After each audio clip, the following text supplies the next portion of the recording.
Welcome to your first drill. We're going to jump right into it.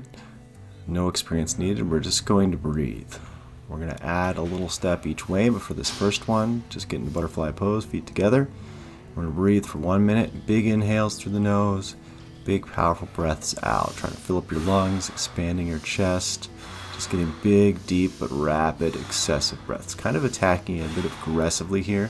Don't really think about posture too much, just getting that air in all the way and out all the way. I'm going to go for a full minute, really powerful breaths. And then at the end of this minute, we're going to do a hold. We're going to repeat this same one at the end of this whole routine. And this is something good that you can do and practice over and over again. So get ready at the end of this minute to just hold your breath. And we're going to try to hold it for a minute. You can go longer in the future if you want. After you've done this a few times, you've gotten good at these steps. You can just do this on your own with the clock. For now, maybe pay attention. And you'll notice the kind of relaxed state of the spine here. We're going to add some activation of the spine as we go. But for now, just relaxed and at this minute here in 2 seconds. Ready, hold. So the point of this whole program is to teach you decompression.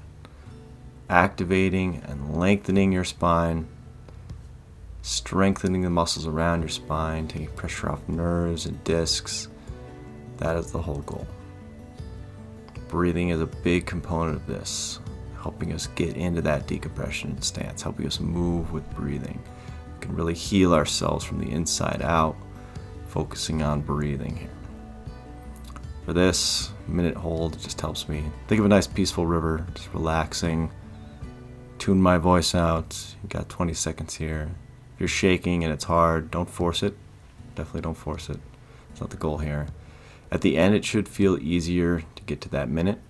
And if you're done swimming in the past, I'm sure you'll be able to get it a minute or 2 or 3. Probably pretty easy here. The goal is just time yourself. Compete with yourself.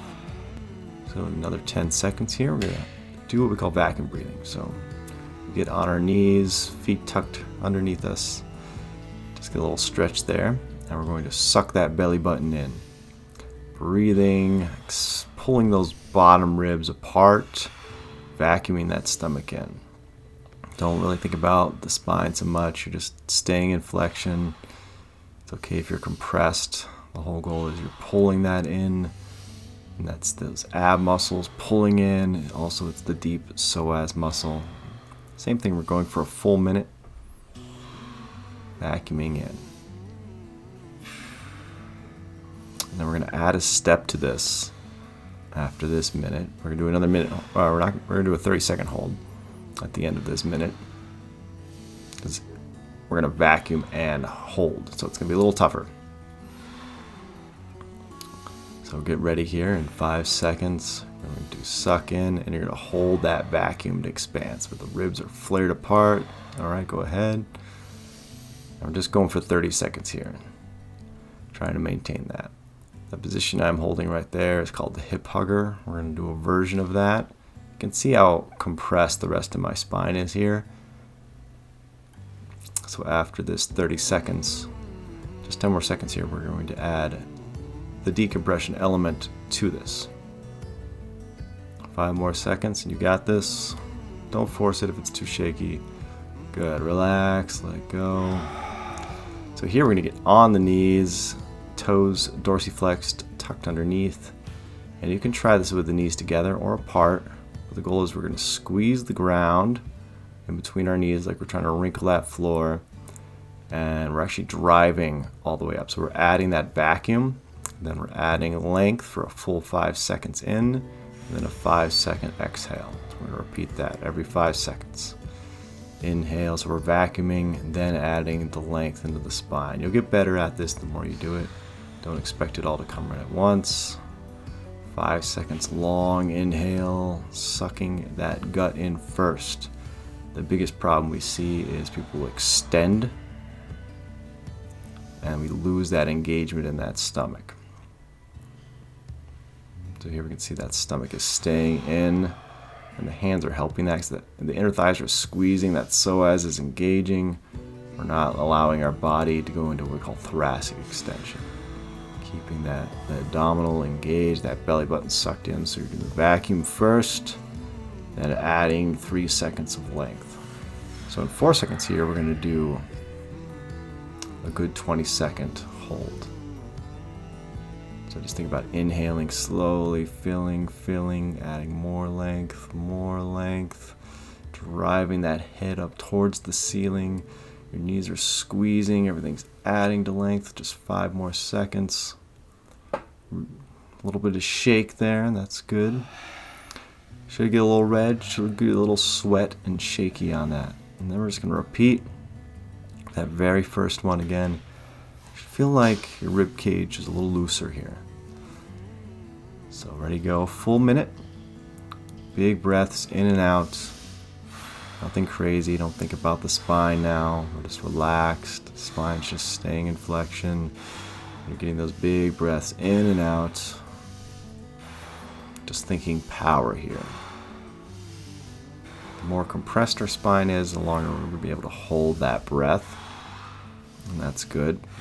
And then you can see the contrast there. If you're really decompressed and you're really active, it's going to be shaky. Getting air in is going to be harder in the decompression stance. It's going to feel like you're fighting a lot of restrictions in the spine and the ribs, and that's good. The more we fight those restrictions, the more we're actually going to strengthen what we call our load tolerance, our ability to decompress, open up. These are all just the same words with the same idea of driving upwards.